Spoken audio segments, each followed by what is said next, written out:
Olá, seja bem-vinda, seja bem-vindo a mais um podcast Rota Digital, podcast corporativo, empresarial aí que traz informações sobre arquitetura, odontologia, medicina, um vasto range de assuntos aí para te trazer mais informação, mais conteúdo e mais entretenimento. E hoje o nosso papo vai ser muito bacana, a gente vai falar sobre budismo, a gente vai falar sobre inclusão, diversidade, mundo corporativo, marketing.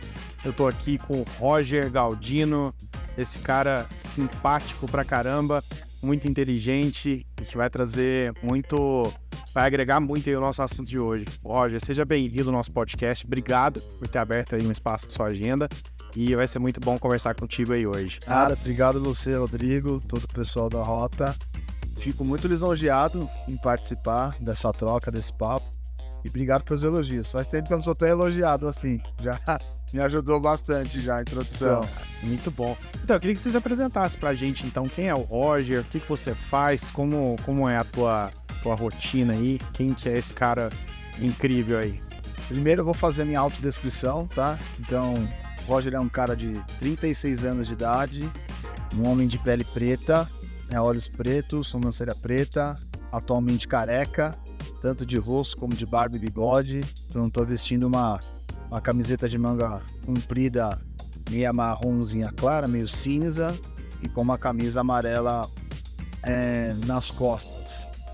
Eu sou daqui de São Paulo, nascido e criado em São Paulo, então sou berço ali do Santa Catarina, na Avenida Paulista, foi ali que eu nasci.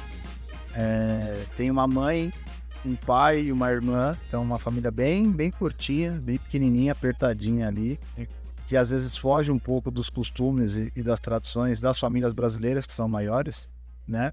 Hoje sou casado, né? Então tenho esposa, então tenho um filho de 10 anos, o Theo e a Camila. Moro aqui em São Paulo. E ao longo desses anos venho me descobrindo. Então foi como você falou. Sou budista, tenho feito várias palestras falando sobre diversidade e liderança inclusiva. Trabalhei em grandes multinacionais, então tenho um currículo bem legal, por passagem boas e grandes multinacionais. Gosto de jogar bola, gosto de jogar pôquer. Olha só que legal. Menino de coração. Bacana. E dentre esses tenho outros hobbies aí, a gente vai batendo papo, vai conversando. Obrigado pelo convite mais uma vez. Legal, bacana, Roger, muito bom. Então, cara, você falou de budismo, como que isso aconteceu? Como que o budismo aconteceu na tua vida? Bom ponto. Tem um termo que a gente usa no budismo que chama-se Fukushi. É o termo para denominar a pessoa que nasce numa família budista. Então, quando eu nasci, minha mãe e minha avó já praticavam o budismo. Então, o budismo entra na minha família por intermédio da minha mãe em meados de 1970, aproximadamente. Então, antes, eles eram uma família tradicional, de pessoas católicas, e até o momento católico não praticante, né? Então, e aí o budismo aparece por conta de uma doença da minha avó. Então, minha avó, quando tinha por volta dos seus 45, 50 anos, descobriu um câncer. E aí naquela época era muito difícil o diagnóstico de câncer. Receber o diagnóstico sempre é algo muito difícil, e o tratamento em si era muito difícil. Foi quando uma vizinha da minha mãe, a família da minha mãe oriunda do extremo sul, da Jardim Selma, Pedreira, Santa Amaro, né, para aqueles lados da Estrada da Alvarenga, apresentou o budismo para minha mãe. E aí minha mãe começou a praticar o budismo, minha mãe e o seu até então irmão, antes de falecer, e apresentaram para minha avó. E aí é quando a família começa a praticar. Então eles entram no budismo através de uma doença, através de um desespero que a família passava, né? E aí o médico havia diagnosticado que, mesmo fazendo a retirada da mama da minha avó, talvez ela não conseguisse sobreviver, que era muito difícil na época, manter, né? Era uma cirurgia ainda um pouco complicada. A reconstrução, tanto que ela nem fez a reconstrução, né? Ficou sem a mama. E aí deu tudo certo, eles continuaram praticando. Minha avó não morreu. Minha avó viveu mais longos 35, 40 anos, viu todos os netos, tudo. E aí a galera entrou no budismo. Ah, legal, bacana, cara. E como que como que é a sua rotina? Porque eu acredito que existe uma prática, não sei, uma meditação. Eu sou totalmente leigo. Sou muito interessado pelo budismo, como filosofia e tudo mais, mas eu não tenho a mínima ideia, e possivelmente quem está ouvindo a gente também que se interessa não sabe como funciona. Então, como que é a sua rotina de prática budista? Como que funciona? Ó, legal. É bom até a sua pergunta, Rodrigo, porque tem inúmeras ramificações do budismo. São mais de 30 mil ramificações do budismo espalhadas pelo mundo. Então, eu pratico o budismo de Nichiren Daishonin, tá? E a gente recita o Nam-myoho Renge Kyo. É um pouquinho complexo, mas é Nam-myoho Renge Kyo. E da onde surgiu esse budismo? O budismo ele surge na Índia, através do príncipe Siddhartha Gautama. Então, todos os registros e procuras, você vai chegar até o príncipe Siddhartha Gautama que vivia na Índia. E a história curta e breve era uma pessoa que vivia num palácio, era um príncipe, e ele não tinha acesso à pobreza, doenças, pestes e nem nada que assolava a Índia até então. E ele, pela fresta do seu quarto, ele vê uma pessoa num estado de debilitação, num estado de enfermidade muito grande. E ele foge do seu castelo, ele foge de todo aquele reinado, de todo aquele principado, e quer entender essas questões de vida, de morte. É onde ele começa a meditar. Então ele vai atrás de ensinos, ele vai atrás de procuras, de estudos, aonde ele conseguisse entender as questões de vida e morte, de sofrimento, de tristeza, por que as pessoas sofriam. Então nesse estado de meditação, ele alcança a iluminação. Então quando a gente fala Buda, budismo, é um estado de vida. Certo. Não significa que a gente vai ficar com a aparência, mais cheinha, com os olhinhos puxados e careca. Careca eu já tô. E aí é a criação, de um estado de vida quando a gente fala Buda e fala budismo, né? Você está falando de estados de vida. Se você está falando da Índia, eu sempre imaginei que o budismo fosse algo asiático, tipo Japão, China. É engraçado, né? É muito engraçado. E aí, por que a gente tem essa percepção, de China, Japão? Porque depois do príncipe Siddhartha Gautama ter se revelado como uma pessoa iluminada, esses escritos foram difundidos e foram espalhados. Certo. Então você tem ramificações do budismo no Japão, na China, na Coreia. Então espalhou-se o budismo. O budismo que eu pratico, a minha família, é o budismo de Nichiren Daishonin. É um budismo que já está em mais de 192 países e territórios. Ele teve 3 presidentes até então super conhecidos que travaram inúmeras batalhas e inúmeros desafios contra perseguições religiosas. Eu disse Nesaburo Makiguchi, depois Josei Toda e agora Daisaki Ikeda, que faleceu recentemente, tem 30 dias que o Dr. Daisaki Ikeda faleceu no Japão. Foi o 3º presidente do budismo, E a prática budista, ela é algo super leve, super leve. Totalmente baseada em diversidade. Então, é uma coisa bem engraçada, Quando eu vou conversar com as pessoas e falo, poxa, sou budista, as pessoas falam, poxa, sério? Porque você fica com aquele estereótipo de talvez, poxa, um homem preto poderia ser praticante de religiões de matrizes africanas, E aí fala, budista, explica. Então, é uma dúvida que todo mundo tem quando a gente fala sobre isso. E a prática budista, o que ela consiste? Eu tenho um oratório em casa, Então, onde eu faço as orações. Então, eu faço uma oração na parte da manhã e uma oração na parte da noite. Similar a recitação, talvez, do Pai Nosso de uma Ave Maria. Certo. Então, a gente lê algumas orações, que a gente chama de Sutra de Lótus. São orações do Sutra de Lótus. E eu faço a recitação do Nam-myoho Renge Kyo. A recitação do Nam-myoho Renge Kyo é como se fosse um mantra. Ela é uma oração, que ela significa a lei que rege o universo.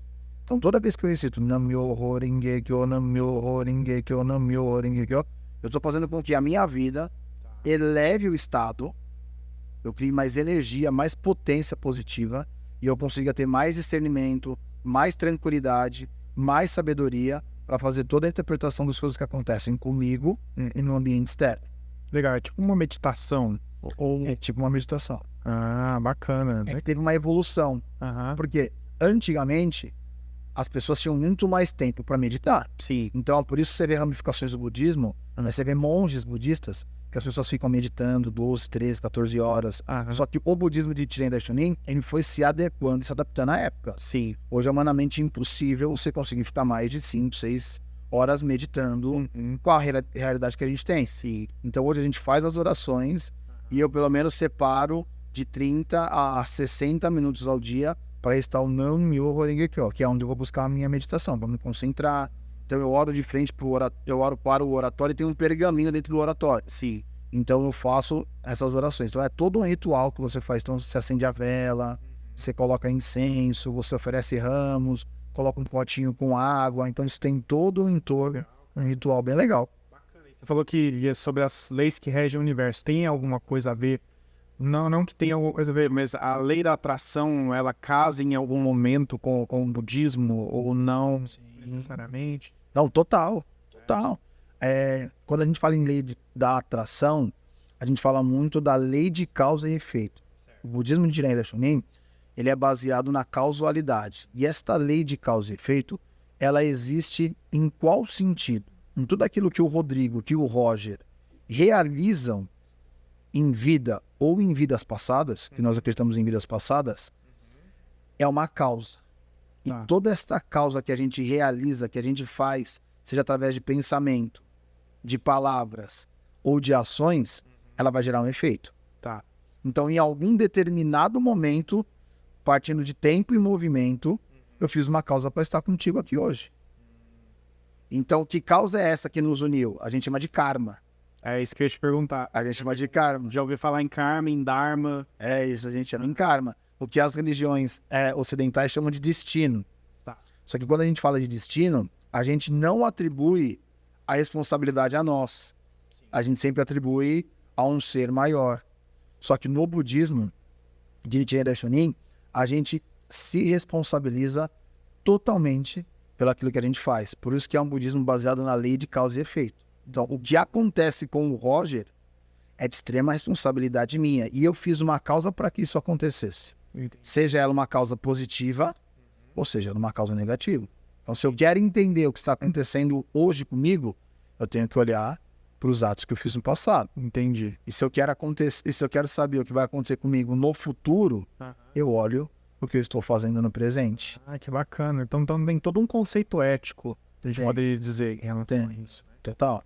E você acredita que o budismo ele pode ser um bom guia para líderes, no sentido assim, já estou imaginando, porque a gente vai falar daqui a pouco aí sobre o mundo corporativo e tudo mais, mas você acha que esses princípios éticos do budismo, ele pode trazer alguma, obviamente que ele traz, mas assim, o que você vê de benefício e de coisas positivas que o budismo pode trazer para guiar líderes, por exemplo? Sejam líderes de comunidade, sejam líderes de equipes, num contexto geral. O que você acha? A minha visão é que todos nós, independente da função corporativa, somos líderes. Então, né? Você é líder da sua casa, você é líder do seu filho, você exerce uma liderança indireta com seus pais, né? Todo mundo tem um cargo de liderança, seja ele qual for. Certo. E o budismo, ele traz uma sobriedade, uma transparência muito clara para mim, quando a gente fala de liderança, sobre a linha de você conseguir ser ético nas suas relações. E quando a gente fala de mundo corporativo, a ética nas relações, ela acaba ficando numa bola dividida, né? Sim. Até que ponto eu sou ético o suficiente para entregar resultado, para entregar meta, para entregar desafios, ou até que ponto eu não sou. E isso foi algo que sempre, em todas as empresas que eu passei, foi muito fácil de dar essa resposta. Tá. Porque eu parto do ponto que eu preciso entregar resultado, mas não vai ser a todo custo. Tá. Não vai ser estrangulando as pessoas. Então ele vai ser de uma forma justa, vai ser de uma forma educada. E o budismo sempre me levou para esta linha de racionalidade. Se em algum momento eu me vi saindo do caminho, eu volto para o centro. Então qual que é o meu centro? Meu centro é que o budismo é uma religião e uma filosofia baseada na criação de valores humanísticos, com base na educação. Então, de um autoconhecimento também, a gente pode... Total. Então, é um alto puxão de orelha. Tá. Por exemplo, Roger, será que o Roger está fazendo está certo? Se eu estou com dúvida, é porque não está certo. Se o Rodrigo se perguntar, poxa, será que eu estou fazendo certo? Alguma coisa tem. Porque se fosse certo, você teria certeza. Já parou pra pensar? Se você coloca dúvida, é porque alguma coisa tem. Então, será que o modelo que eu estou conduzindo a minha equipe hoje, o modelo de feedback, o modelo de distribuição de metas, tá correto? Se eu levei para a linha do pensamento e eu coloquei dúvida, é porque alguma coisa tem. Porque se estivesse correto, eu não tenho dúvidas. Entendi. Então, o budismo sempre me trouxe para essa linha muito fácil de interpretação daquilo que é certo e que é errado, né? Independente das premissas das empresas. Então, eu sempre coloquei. E uma coisa bem legal, eu não falava até por exemplo, até 2020, até 2021, eu não falava que eu era budista nas empresas. Eu não falava, não tinha necessidade de falar. Eu simplesmente colocava toda a minha metodologia, colocava toda a minha energia, colocava todo o aprendizado que eu tive nessa escola budista na liderança, na gestão e nas performances das equipes, sem precisar falar, entendeu? Entendi. Mas em algum momento você sentiu necessidade de que isso viesse à tona de alguma forma, seja para estimular as pessoas também a se autoconhecerem, a se autorregularem? Ou você acha que foi um processo natural? E como que foi isso? Foi um processo muito mais de descoberta de propósito. Tá. Porque eu parti do ponto de que, se é algo que faz bem ao Roger, pode fazer bem ao Rodrigo. Desde que não interfira nas relações corporativas. Então eu sou muito ético a ponto de que eu não vou iniciar um dia com a minha equipe mandando uma oração budista. Eu acho que não faz sentido. Tá.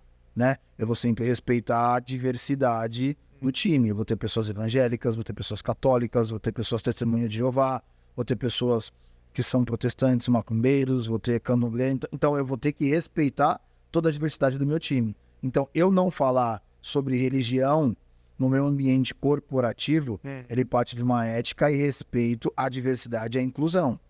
Então, eu sempre coloco as minhas ideias e práticas, mas sem falar. E quando eu comecei a falar como o Roger, pessoa física, do quanto faz bem para mim. Entendi. Então, o Roger, na organização, jamais eu vou subir no palco e me apropriar de um benefício religioso, de um benefício cultural que eu tenho para catequizar e para trazer mais pessoas, porque eu acho que isso é antiético. Então eu trabalho muito numa linha ética. Ah, entendi. Bacana. É que eu imaginei assim que talvez alguns conceitos, né, da religião, porque é religião budista, mas ao mesmo tempo é uma filosofia de vida também, né? Então, e eu te perguntei da lei da atração justamente por isso, porque eu há uns anos para cá eu tenho visto e ouvido mais sobre isso e talvez eu aprofundado alguma coisa, mas assim, eu vou te ser muito sincero que eu, Rodrigo, não tenho muita... eu não consigo me concentrar para fazer uma meditação. Você tem disciplina, essa é a palavra. Você tem disciplina para parar e calar as vozes da sua cabeça. Mas enfim, falando dessa questão da lei da atração, eu não sabia que poderia ter uma correlação com o budismo. E ainda que o budismo seja uma religião, eu sempre...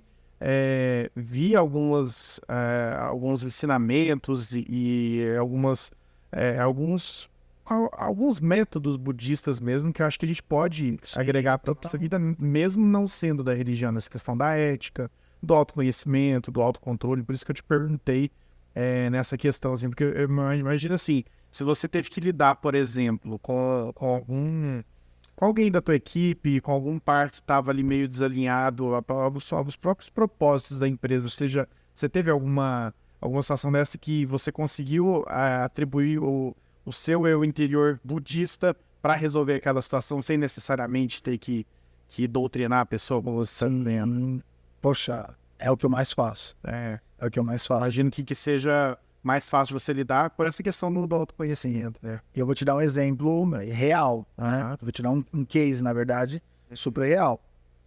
Na gestão, você vai trabalhando com a pluralidade das pessoas. Sim. E eu sempre liderei times majoritariamente femininos. E é uma coisa que eu adoro, né? Diga-se de passagem, trabalhar com mulheres. Por conta de comprometimento, por conta de verdade, de lealdade, e muito por conta da estratégia e capacidade de fazer mais leituras de cenário do que muitas vezes os homens. Isso é fato. Só que ao mesmo tempo, eu sempre tive mulheres que dividiam várias responsabilidades. Tá. entre maternidade, entre responsabilidades da casa e entre responsabilidades no trabalho. Certo. Então, eu sempre tive times onde as mulheres estavam sempre muito sobrecarregadas. E aí o trabalho é uma sobrecarga adicional a tudo que a mulher já tem. Certo. Partindo da sociedade machista que a gente vive hoje, você imagina que uma mulher com 2, 3 filhos, ela tem que preparar tudo em casa. Sim. E depois ter que ir no trabalho. E ainda receber meta, receber desafio e ser pressionada, a gente vai transformando isso num caldeirão de sentimento, num caldeirão de emoções. Então, eu sempre, com a prática budista, consegui ter muita facilidade em interpretar esses movimentos de ansiedade, esses movimentos de depressão, esses movimentos de maior aflição nas mulheres, e automaticamente, com a minha transparência e com os processos de relaxamento budista, eu fui criando ambientes mais propensos para a gente eliminar a pressão do trabalho e fazer com que o ambiente profissional fosse primeiramente um ambiente rico, harmônico e de confiança. Tá. Porque o ambiente com harmonia e com confiança mútua é um ambiente de entrega de resultados. Felicidade dá lucro. É um livro que o Márcio Fernandes, CEO, escreveu. E na época que eu trabalhei na Cielo, o Eduardo Gouveia, que era meu presidente, levou o Márcio Fernandes, é um mega executivo, e ele falou isso sobre felicidade dá lucro. Foi quando eu tive essa sacada. Eu falei, poxa, eu sempre falei muito sobre felicidade, mas eu nunca entendi como felicidade poderia dar lucro. Entendi. E grande parte desta felicidade é uma felicidade onde as pessoas às vezes atribuem a bens materiais, atribuem a fama, atribuem a status, sendo que na verdade não é essa felicidade que vai nos levar para uma linha de complementaridade. Essa é uma felicidade relativa. O Rodrigo ganhou um relógio novo hoje, ganhou um carro novo hoje, está super feliz. Sim. Está no estado de êxtase, dopamina. Se alguém roubar seu relógio, se você bater o carro, o seu nível de felicidade ele vai cair drasticamente. Sim. Você vai ficar com raiva, com ira, vai ficar com animalidade, vai ficar triste. Agora, se o Rodrigo está baseado numa felicidade absoluta, mesmo que você bata o carro saindo daqui, a sua cabeça vai com um ponto. Será que a pessoa que bateu está bem? Sim. Ainda bem que não aconteceu nada demais comigo. Ainda bem que é só um bem material que eu consigo repor. Então, a felicidade absoluta, ela faz com que o Rodrigo, independente dos fatores externos e internos, tenha um senso e um equilíbrio para continuar vivendo. E eu consegui implementar isso nas minhas equipes. Então, qual que foi a sacada? Era o processo que você perguntou, de relaxamento, de concentração. Então, eu fui colocando alguns rituais. A minha matinal, antes da gente começar a falar de meta, vamos respirar 3 vezes fundo. Vamos contar como foi o dia. Cada um tem que contar 3, 4 coisas legais que estão acontecendo. É impossível que o Rodrigo não tenha 3 coisas legais para contar. Legal. E tem. Poxa, minha filha falou a primeira vez. Caiu o dentinho. Poxa, levei meu menino no futebol.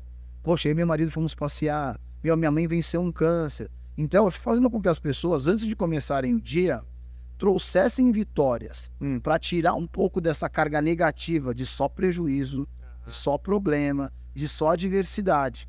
E agora sim. Você ativa o estado de gratidão também, né? Que eu acho que é muito importante, né? Porque senão a gente não vive de uma forma altruística.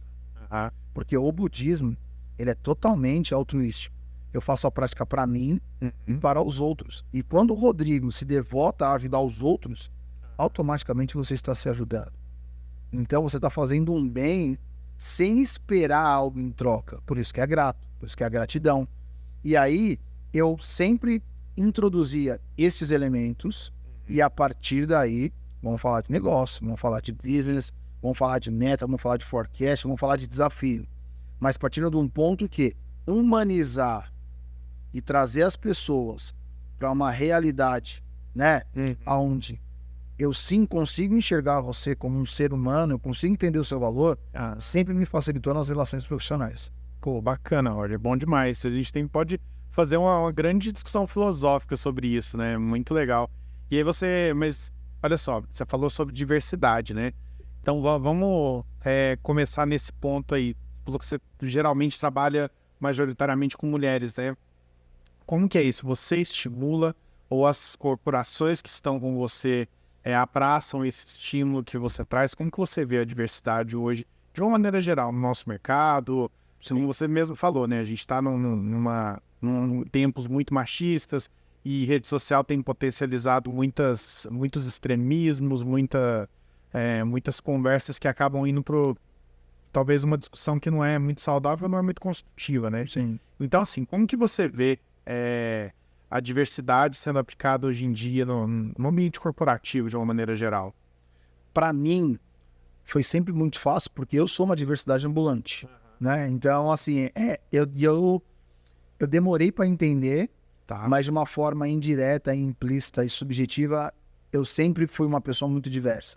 Tá. Então, eu no colégio, meus amigos próximos, sempre foi um grupo com muita diversidade. Com mulheres, com homens, com pessoas gordas, com pessoas LGBTQIA+.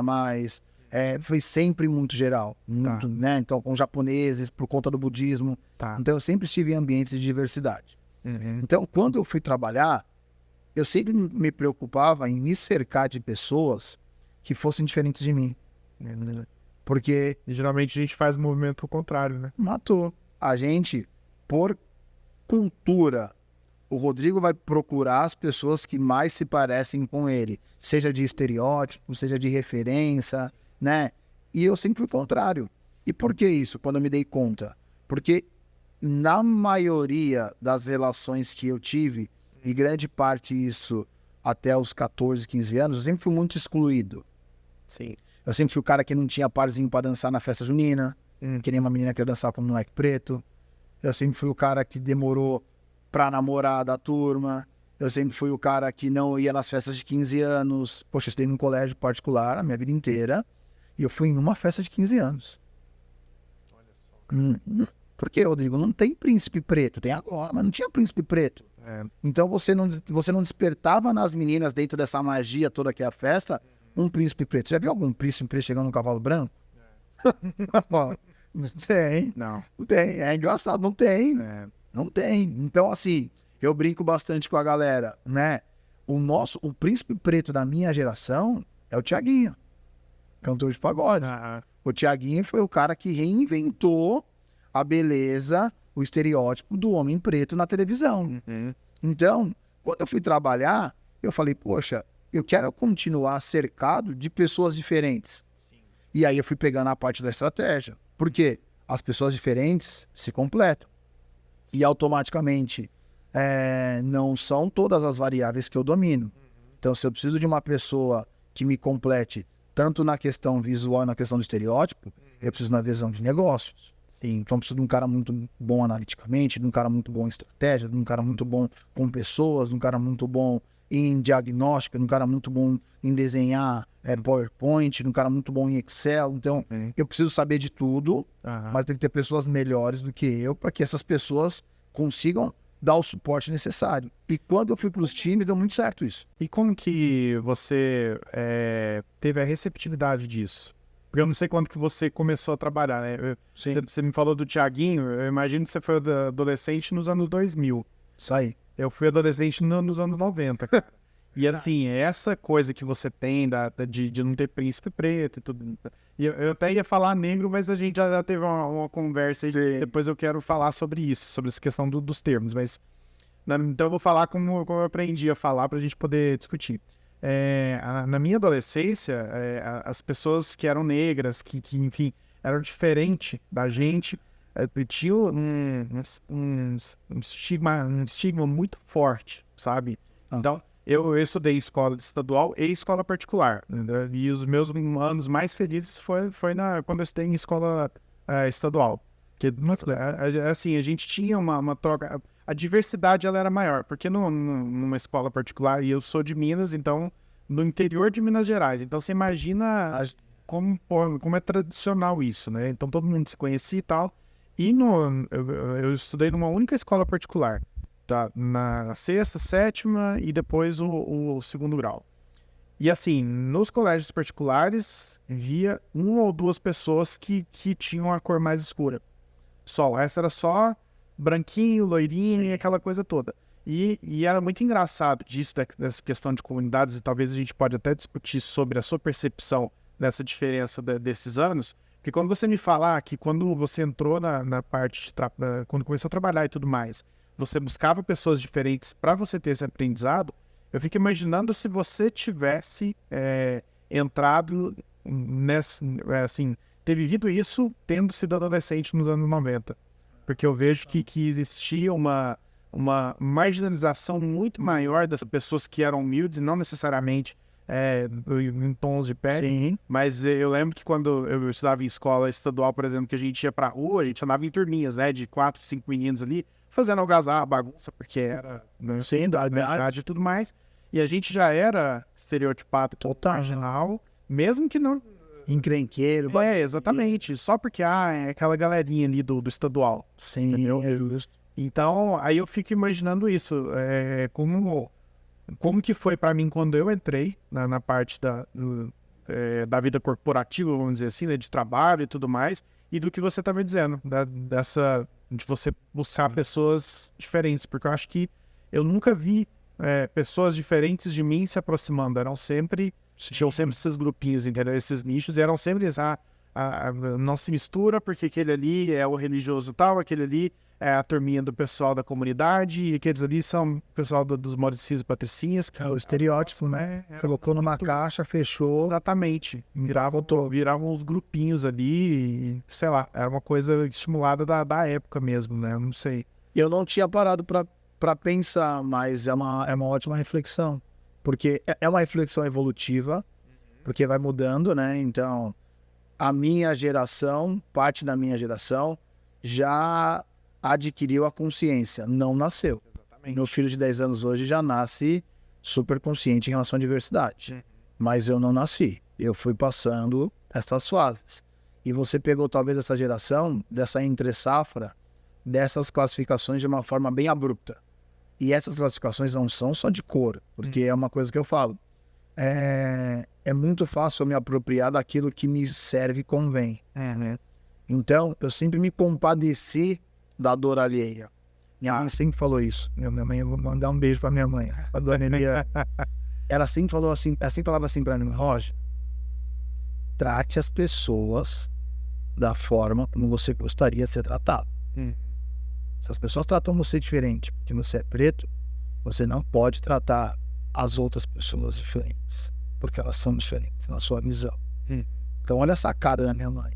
Olha o quanto inteligente e maduro foi isso para me transformar e para me criar com valores. Então, eu parto do ponto de que, quando eu cheguei nas organizações e fui galgando cargos de liderança, depois eu vou explicando um pouquinho da minha trajetória, quando eu fui olhando isso, e quando eu sentei a primeira vez para fazer um processo seletivo, eu tô aqui com o Rodrigo, eu nunca me preocupei com o currículo do Rodrigo. E ninguém me falava isso. Eu não tô nem aí se o Rodrigo fez A, B, C ou D, se ele fala 10, 15 idiomas. Porque o que eu gostaria de olhar e de entender era se o Rodrigo tinha brilho nos olhos, se o Rodrigo tinha vontade, se o Rodrigo tinha tesão em estar ali sentado conversando comigo para ocupar a vaga que nós tínhamos. Porque as qualificações técnicas, elas vão muito além daquilo que está escrito no papel. E a gente consegue lapidar. Agora, valor, brilho no olhar, vontade e perseguição, desafio, não é todo mundo que tem.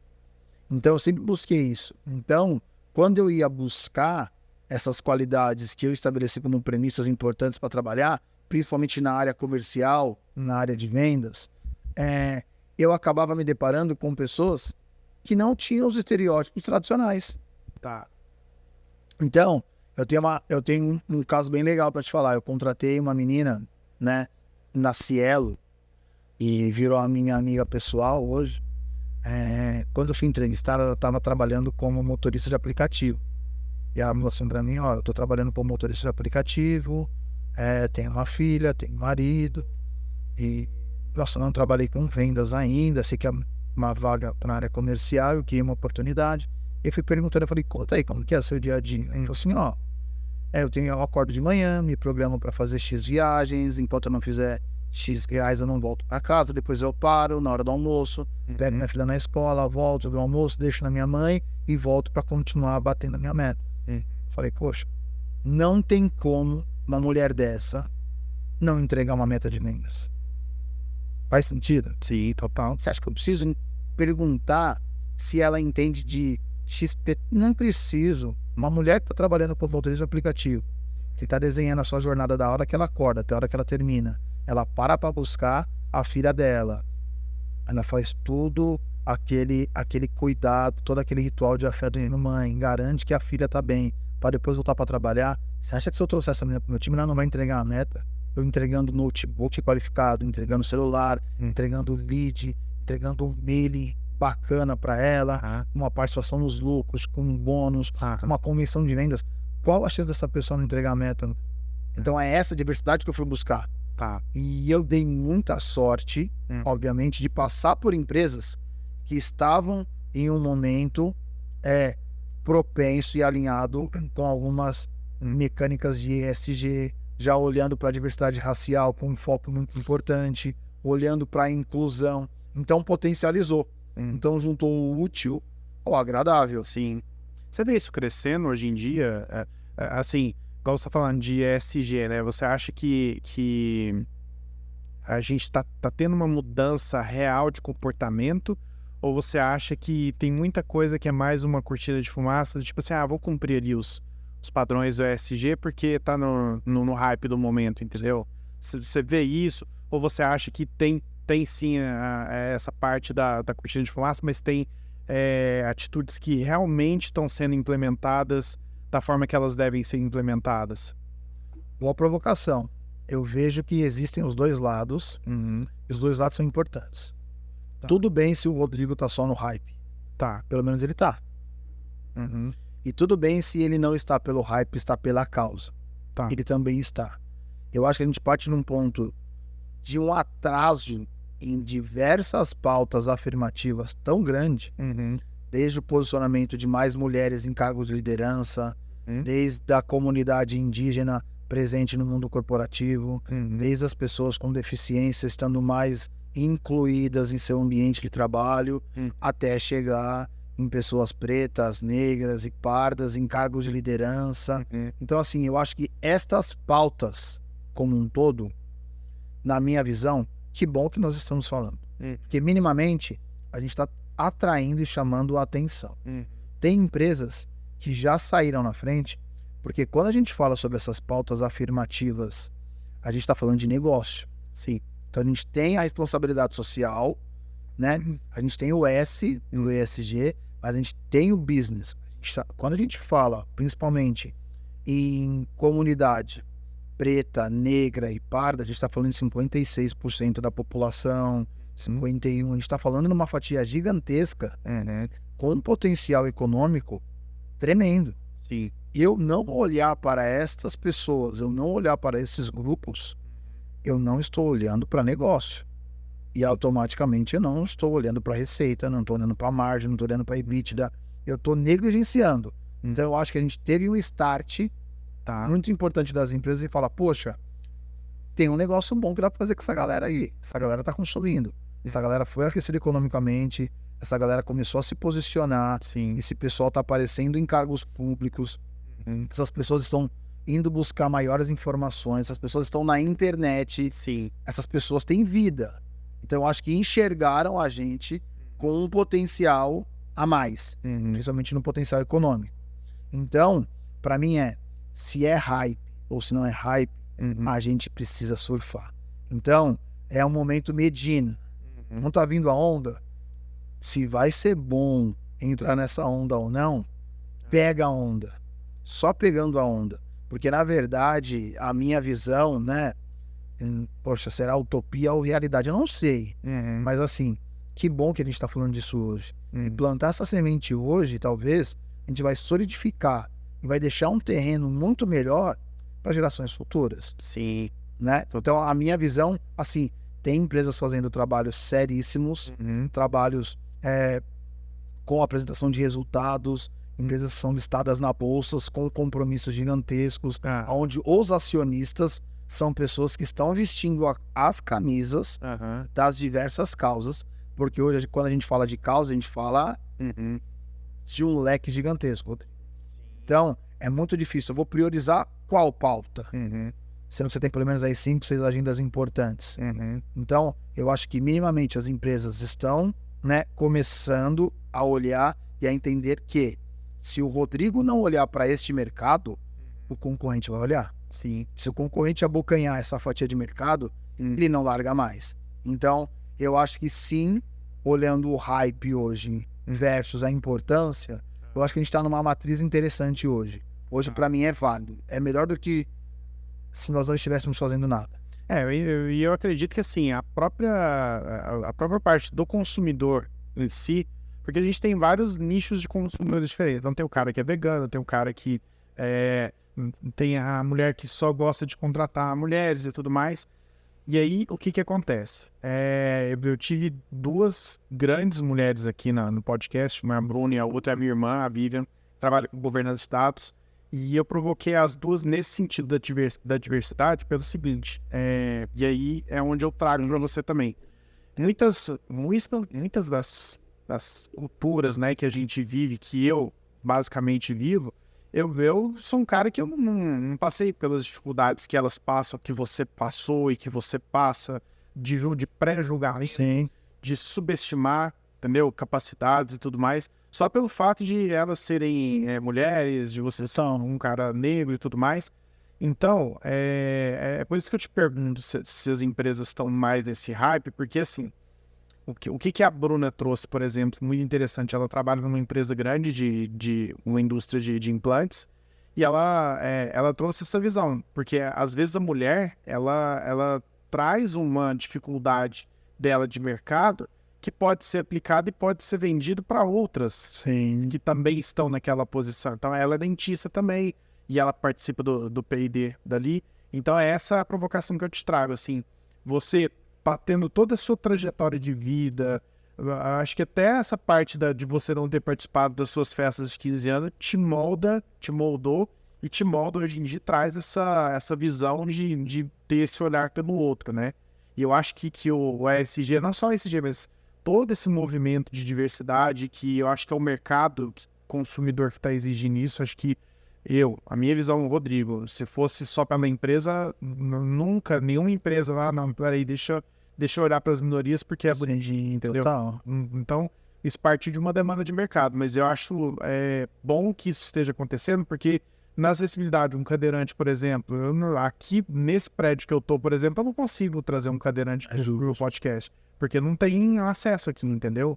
Então, e a partir do momento que você tem pessoas ou com necessidade especial, ou que é uma mulher, ou que é um cara que veio lá da minoria, da periferia, da comunidade, você tem uma visão de mercado, inclusive, que essas pessoas, você passa a ter, né, uma visão de mercado que essas pessoas trazem para você jamais teria, né? Tá. Então, acho que o legal, né, hoje em dia, da gente pensar de ser hype ou não, e da empresa estar fazendo uma cortina de fumaça ou não, é justamente isso.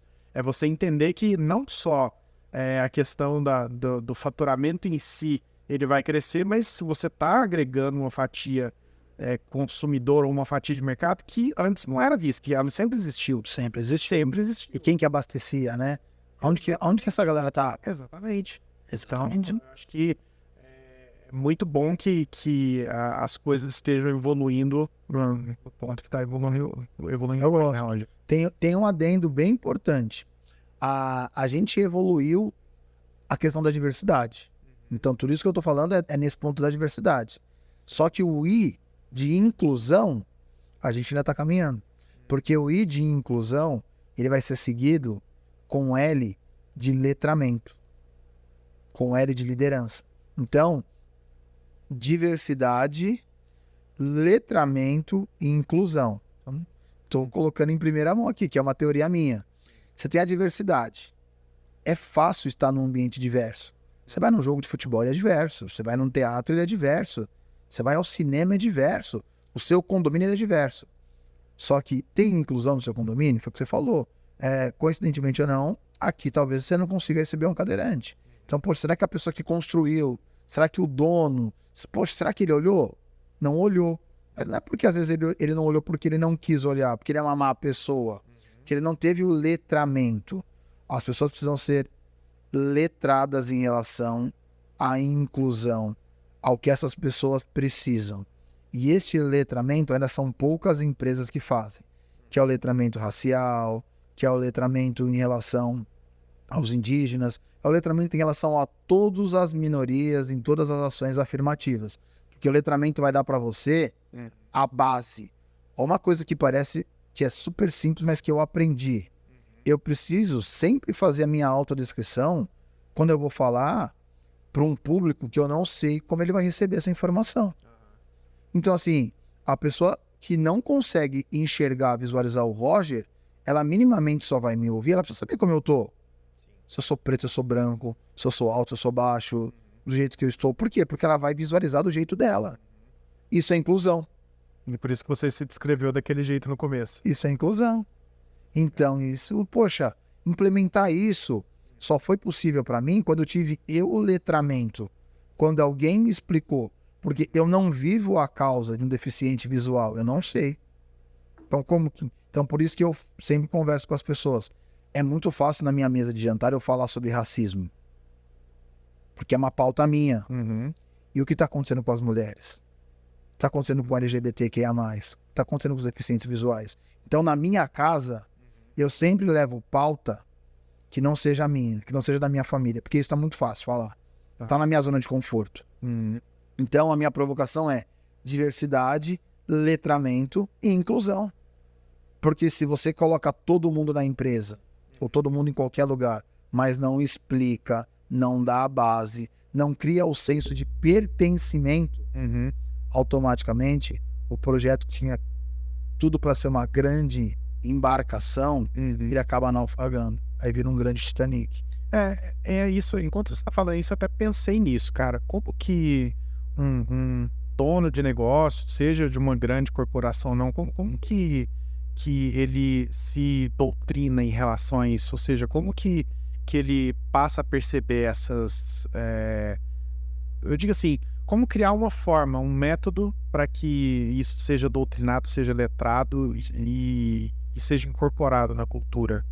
Tem duas linhas. A linha que a gente está falando aqui é uma linha mais simples de empresas grandes. Tá. Depois a gente tem que levar em consideração o médio e pequeno empresário, que é o cara que luta todo dia para sobreviver. E é muito mais difícil explicar e conversar com essa pessoa. Então, vou começar pelo mais fácil, são as grandes, são as empresas. Você tem um departamento de RH estruturado, você tem uma área de diversidade, inclusão, você tem as BPs, você tem toda uma estrutura dentro da área de desenvolvimento organizacional, de gente, pessoas, que ela vai procurar empresas que prestam esse serviço hoje, que prestam essas consultorias. Então, hoje, a maioria dos grandes C-levels, dos grandes CEOs, dos presidentes, já estão passando por esse letramento racial. Tá. Então, eles têm através de palestra, através de workshops. Eu faço isso hoje.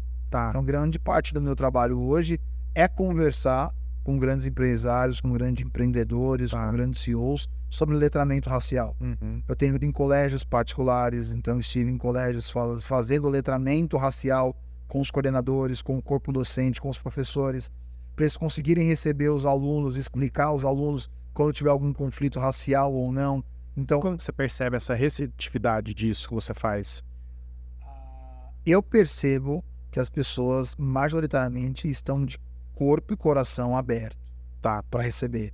É algo que as pessoas, num primeiro instante, ficam sempre acuadas, porque é um assunto muito por conta da politização, muito por conta da globalização, que você falou de rede social, de mídias digitais, as pessoas têm medo. Sim. Preto ou é negro? Foi ofensivo ou não foi ofensivo? Sim. Então, assim, as pessoas, no início, ficam muito retraídas.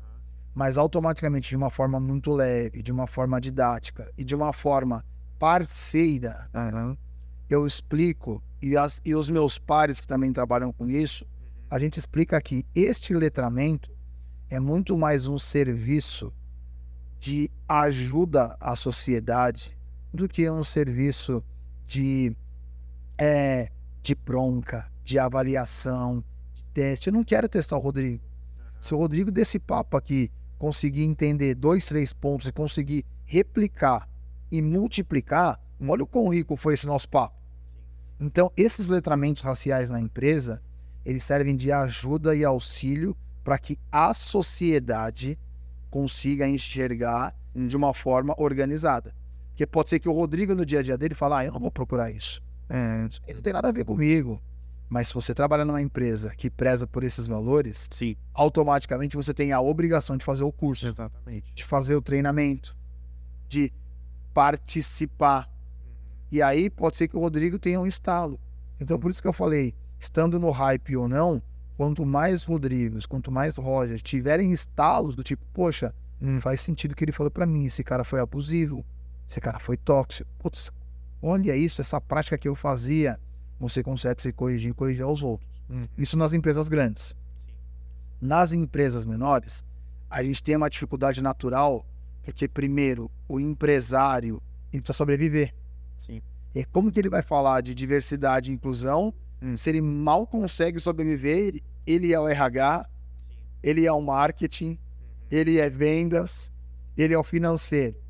Então, para estas pessoas, a gente precisa muito de uma ajuda e de um auxílio governamental.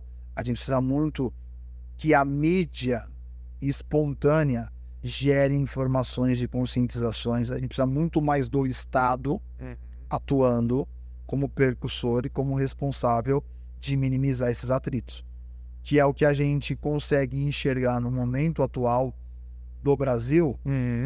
O contrário, muitas fricções, muitas quebras. Então você tem, por um lado, as grandes empresas fazendo bons movimentos e você tem as pequenas e médias empresas sem saber para onde ir. A pessoa não sabe se ela contrata uma pessoa preta ou negra. Então, assim, ela não sabe como andar, ela não sabe como caminhar.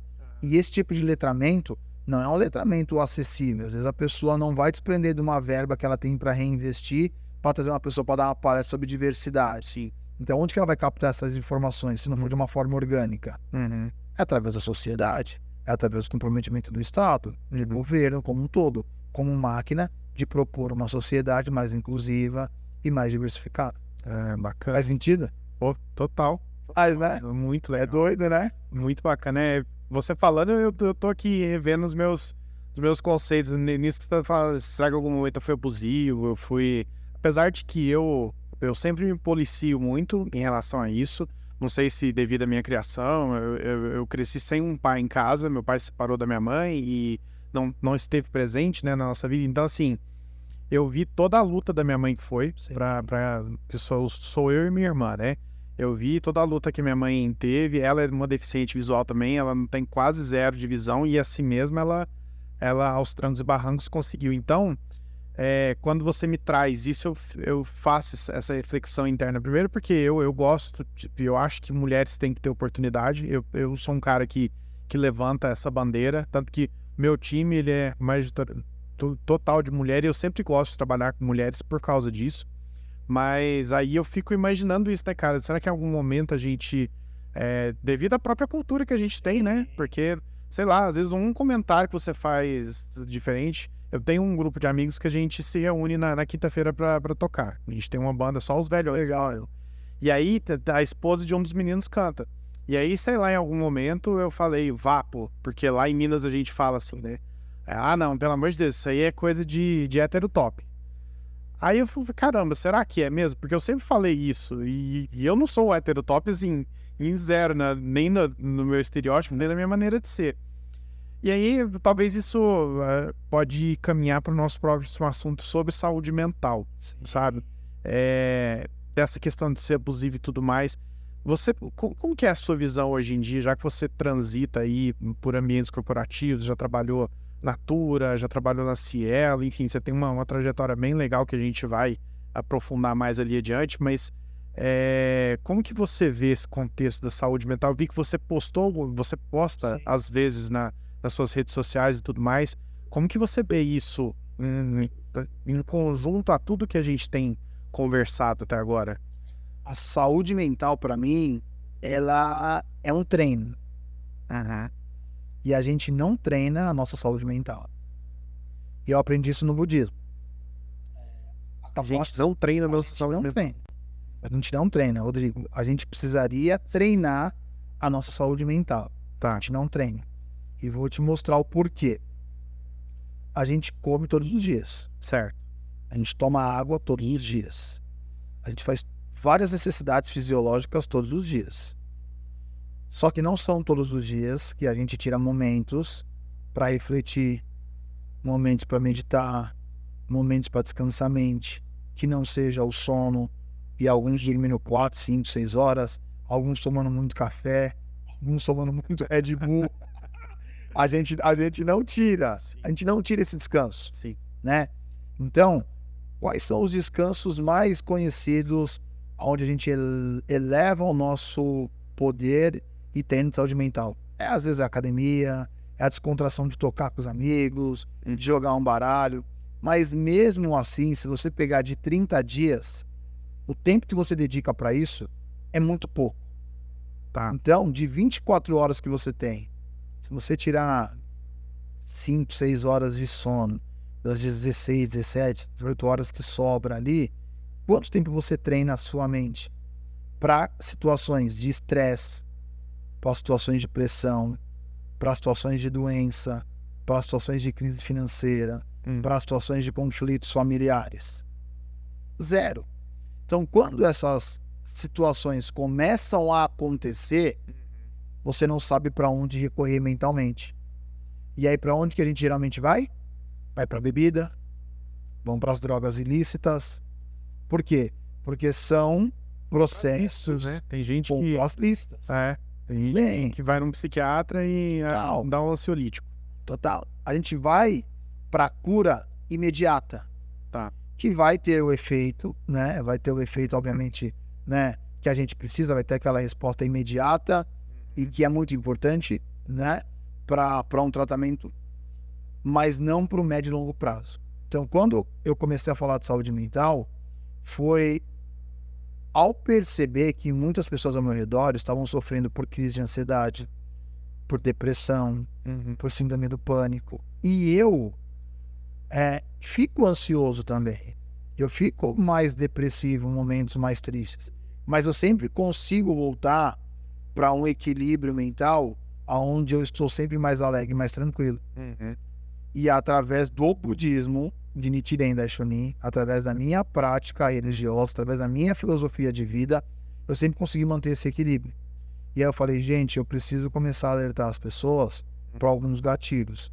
E o meu treino de saúde mental são os 30 minutos que eu faço todos os dias, recitando Nam-myoho Renge-kyo, lendo matérias do budismo, conversando com pessoas que estão em estado de adversidade, em pessoas que estão sofrendo. Então eu fui criando esses rituais ao longo dos anos, que me deu uma tranquilidade maior para entender que todos esses movimentos de aflições, de ansiedades, sempre estavam muito mais projetados, né? Sempre estavam muito mais no futuro e de coisas que geralmente não vão acontecer. O Rodrigo geralmente fica nervoso, fica ansioso, pensando em algo, jogando algo para o futuro, que não é algo legal, que é algo negativo, que é algo oriundo de um pessimismo que a gente criou. Isso começa a bater tão forte na mente do Rodrigo, tão forte na mente do Rodrigo, que vai fazendo com que ele fique mais ansioso, com que ele fique mais depressivo, com que ele fique mais negativo e que ele não consiga lutar com isso. Então, o tema de saúde mental está tão presente hoje nas empresas. Por quê? Porque a gente não vive o hoje. A gente vive a entrega da meta daqui a 30 dias. A gente vive a entrega do bônus daqui a um ano. A gente vive o corte que vai ter o mês seguinte. A gente vive o produto que não foi entregue. A gente vive o orçamento que não foi aprovado. Então a gente vai sempre criando a expectativa de um futuro. Sim. Negativo e pessimista. E aí, qual foi a dica e a receita que eu dei para as pessoas? Independente da situação que você tem, Rodrigo, pensa positivo. Roger, é difícil pra caramba. Pensa positivo. Tá caindo o mundo aqui, eu vou sair de casa, eu vou chegar em casa às 8 horas da noite. Não. Pensa que você vai chegar às 7. Pensa que a chuva vai passar. Porque quando você pensa positivo, a sua cabeça cria pelo menos mais de 1 milhão de alternativas positivas para esse problema. E quando você pensa negativo, você tem um bloqueio criativo. Puta, não vai dar certo. Fim. Sabe as tirinhas? Rodrigo, tá nervoso aqui, meu, como que eu vou embora pra casa? Ah, não vai dar certo, eu chego em casa só amanhã. Fim. Acabou a tirinha. Rodrigo, tá chovendo pra caramba aqui, como que eu vou embora pra casa? Ah, eu vou embora pra casa, sim. Eu vou chegar em casa hoje porque eu quero assistir o Big Brother, quero assistir meu futebol, quero fazer minha comida. Quando você determina e pensa positivo e é otimista, poxa, então vou ver se eu vou embora de metrô, vou ver se tem algum amigo perto, vou ver se eu consigo andar a pé 1 quilômetro e ver se eu pego um carona com alguém, vou ver se eu vou de helicóptero, vou ver se eu tenho 2 guarda-chuvas aqui. Ah, eu tô com a bota no carro, não vai me molhar. Ah. Então, quando você pensa de forma otimista, pensa afirmativo, você gera ações, o seu processo criativo melhora. E aí, quando eu comecei a falar isso com as pessoas foram, em vários e vários momentos, aliviando todo esse estresse e foram colocando em prática essa linha positivista e essa linha de otimismo, que é algo que a gente tem que construir de forma diária. É um treinamento, né? Eu acho que a questão é essa. Treinamento. Então, a minha mente hoje, ela automaticamente, Rodrigo, ela é treinada para pensar de forma positiva. Eu não consigo pensar de forma negativa. Ah, Roger, você não fica triste? É óbvio que eu fico triste. Roger, às vezes você acha que não vai dar certo? Acho. Mas automaticamente já fala, não, vai dar certo. Quem sabe que não vai dar certo? Então, naquela briga do anjinho e do diabinho que a gente vê nas tiras, vê nas parábolas, o meu anjinho, ele tá muito para frente. Entendi. Porque ele sempre fala assim, Roger, vai dar certo. Respira, relaxa e pensa positivo, que a gente vai conseguir criar mais opções. Então, isso foi fazendo com que eu conseguisse sempre exercitar a minha mente de uma forma saudável. E aí, assim, tá, uma pessoa que tá nesse olho do furacão, e não é budista, que você, qual que é o ponto de partida que a pessoa poderia fazer, o que você sugeriria para a pessoa fazer para ela ter essa mudança de comportamento próprio, né? Sim. E sei lá, de técnicas do dia a dia, método Roger, Sim. dia a dia para conseguir pensar positivo. Quando eu penso em técnicas, né, em modelos para pensar diferente, em situações de ansiedade, de burnout, síndrome do pânico, eu sempre tenho uma linha bem crítica, né, que eu falo, só procurar um médico. Então eu acho que assim, a gente tem ótimos terapeutas, psicólogos, psiquiatras, então eu acho que tem que procurar um médico porque é uma doença da mente, às vezes está alinhada a traumas, está alinhada a passados, né? Mas o que me ajudou em paralelo ao budismo foi um curso de hipnoterapia que eu fiz. Tem um amigo, que é o Evandro hipnólogo. Legal. Boníssima, gente boníssima. Fazer um curso de hipnoterapia com ele para entender questões da mente, questões de traumas. E o que eu entendi? Que o exercício diário, né, da concentração, da meditação, alinhado com a busca de traumas do passado e de gatilhos, faziam com que as pessoas tivessem uma melhora muito relevante num curto espaço de tempo. Então, eu não sou médico, né? Então, a dica que eu dou como um ser humano, como uma pessoa comum para toda dor, para todo problema que a gente tem hoje, tem um trauma, tem um gatilho associado. Na maioria das vezes, esses gatilhos estão associados à nossa fase infantil. E aí cheguei a essa conclusão, olhando para mim. Sim. Eu tinha um problema que eu fui vencendo aos poucos, que era uma síndrome de rejeição. Então, acho que de tanto eu ter sido sabotado na minha fase infantil e de forma involuntária pelos meus amigos, e eu li vários e vários amigos de forma involuntária por conta daquele ciclo vicioso, eu sempre fui um cara que tive problema com autoestima. Então, para que eu não deixasse as pessoas me machucar, eu sempre preferia atacar. Eu sempre fui uma pessoa que sempre me coloquei de uma forma muito direta. Em vários momentos as pessoas me achavam que eu era prepotente, ou que eu era arrogante, ou que eu era metido. E não, nunca foi isso. É que eu sempre fui a pessoa atacada. Eu sempre fui o alvo. Então eu fui me blindando, né, com vários aspectos.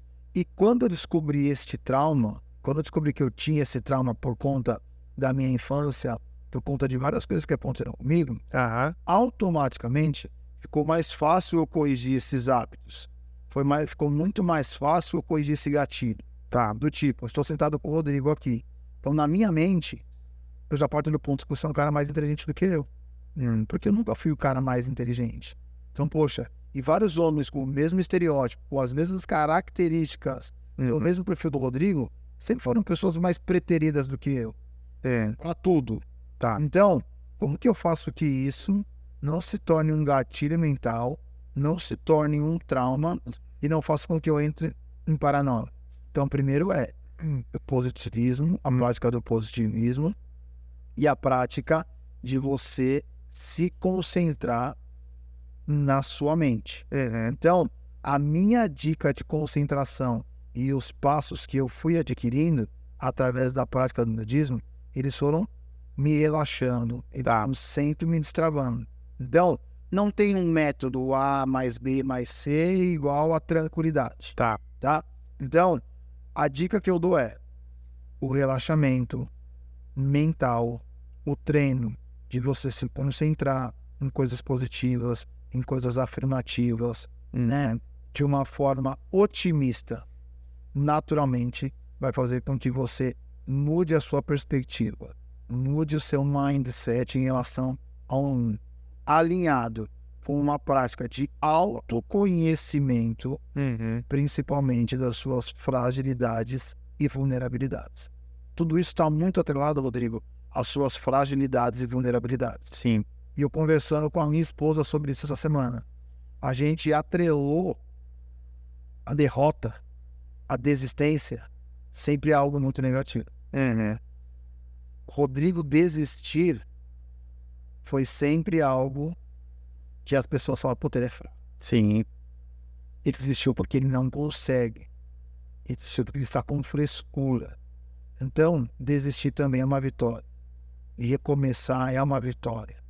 Então, muitas vezes as pessoas estão presas a traumas, a gatilhos, a hábitos antigos que foram impostos na fase infantil, ou na fase de concepção, ou na fase de criação, que carregam até hoje. E aí isso reverbera onde? No trabalho, nos relacionamentos, em toda a sociedade. Entendi. Bacana demais, cara. Olha, Faz sentido? faz sentido total. Muito legal. E esse papo, assim, ainda do que a gente tem conversado aqui, vou entrar agora na parte do corporativo para entender, mas assim, dá para perceber que você tem um nível evolutivo de análise crítica das situações muito bom, né? Talvez por causa do budismo, ou enfim, por conta de toda a sua jornada mesmo, propriamente dita, mas é muito bacana você ter esse treinamento, ter essa percepção, né, própria, porque eu acho que o autoconhecimento também, ele evolui bastante a gente. Quando você fala que, sentado aqui, você parte do pressuposto que eu já sou inteligente, um pouco de pesquisa que eu fiz de você para trazer esse podcast para cá, eu já vi que, putz, você é um cara muito agregador, você é um cara que comunica bem, né? E não tô falando isso para rasgar a seda, nem nada disso não, mas se percebe que você tem um conhecimento muito, tem uma propriedade do que você fala, né? Por isso que é tão interessante a gente falar sobre essas questões da diversidade, de budismo, que eu não conhecia, sempre tive curiosidade. Talvez a gente vai trocar mais figurinhas aí ao longo da semana sobre isso, mas muito bacana, cara. E é assim, tudo isso que você tá trazendo para mim, vamos falar um pouco sobre a sua vida corporativa, suas passagens. Sei que você já trabalhou na Natura, você já trabalhou na Cielo, no Banco Safra.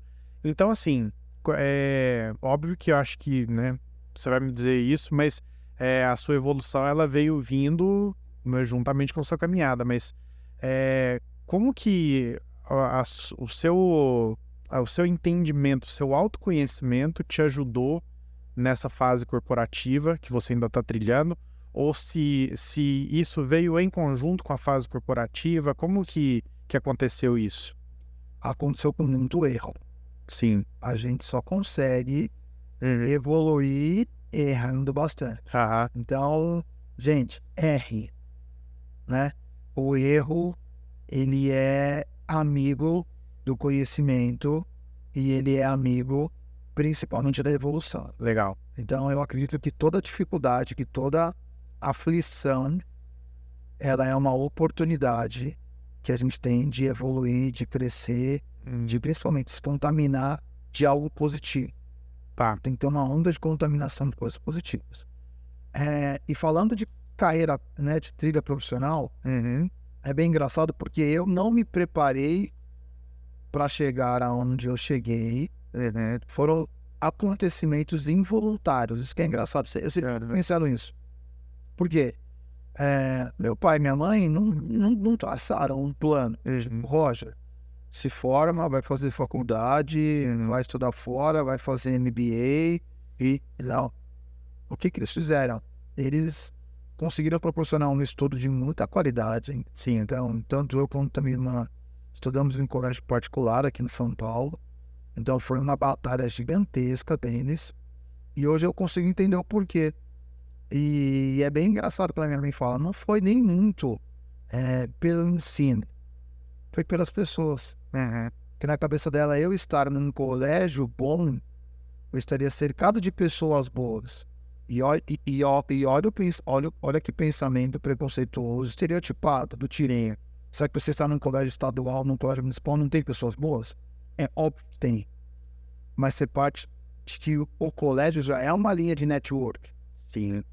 Então, se você estudar num colégio, a chance de você conhecer pessoas que vão prosperar é muito maior. Então, assim, o colégio já vai preparando você, quer queira, quer não, para uma faculdade, para uma universidade, que automaticamente vai preparar você para o mercado de trabalho. É um pensamento segregador. Sim. Então, a gente já parte dessa linha. Então, eu me formo em ciências políticas, e aí depois me formo em gestão de pessoas, termino me graduando em gestão de pessoas, vou fazer MBA em marketing, Legal. em gestão comercial, então tenho uma certificação europeia, e aí depois vou estudar finanças, aí vou estudar diversidade, vou estudar estratégia. Então hoje estou estudando, hoje é um monte de coisa. Legal. E por que eu sempre tive essa ideia de estudar? Porque na minha cabeça se eu estudo, eu adquiro conhecimento. Se eu adquiro conhecimento, eu estou à frente. E estar à frente significa você ter a opção de conseguir escolher e adaptar os seus movimentos. Sim. E aí eu vou iniciar minha carreira trabalhando na Vivo, na Telefônica Vivo. Antigamente era Telefônica, você na época era Telefônica. Sim. Depois virou Vivo.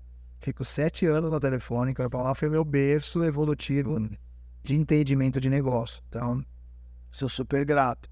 E aí eu saio de lá como um gestor de pessoas. Então, eu passo por áreas de desenvolvimento comercial, áreas de produto, áreas de atendimento, até me encontrar na área comercial. Legal. E o meu casamento para a área comercial, ele é muito perfeito.